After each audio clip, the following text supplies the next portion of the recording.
अतिक्रमण पथकासमोरच पेट्रोल ओतून आत्महत्येचा केला प्रयत्न। महापालिका प्रशासनाची उठली तारांबळ। मिरज मार्केट परिसरातील महात्मा गांधी उद्यानालगत असलेल्या रंगीला पान शॉप या पान टपरीचे अतिक्रमण हटविण्यासाठी महापालिका अतिक्रमण निर्मूलन पथक पोहोचताच परिस्थिती ताणली गेली। पानपट्टीचे मालक रियाज पठाण यांनी अतिक्रमण हटविण्यास विरोध करत स्वतःच्या अंगावर पेट्रोल ओतून घेऊन आत्मदहनाची धमकी दिली। यावेळी उपस्थित नागरिकांच्या अंगावरही पेट्रोल टाकण्याचा प्रयत्न केल्याने काही क्षण परिसरात भीतीचे वातावरण निर्माण झाले। या प्रकारामुळे अतिक्रमण पथकाला माघारी फिरावे लागले।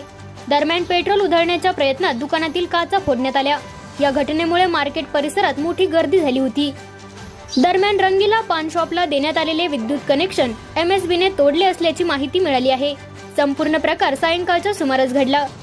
महापालिकेच्या उपायुक्त स्मृती पाटील यांच्याशी संपर्क साधला असता त्यांनी सांगितले की संबंधित पानपट्टीचे बांधकाम हे अतिक्रमण असून त्यावर कोणताही कोर्टाचा स्थगिती आदेश नाही। रियाज पठाण हे खोटे सांगत आहेत। अतिक्रमण हटविण्याच्या कारवाईवेळी त्यांनी पेट्रोल ओतून घेत दंगल माजवली तसेच दुकानातील काचांचे नुकसान केले। या प्रकारामुळे मार्केट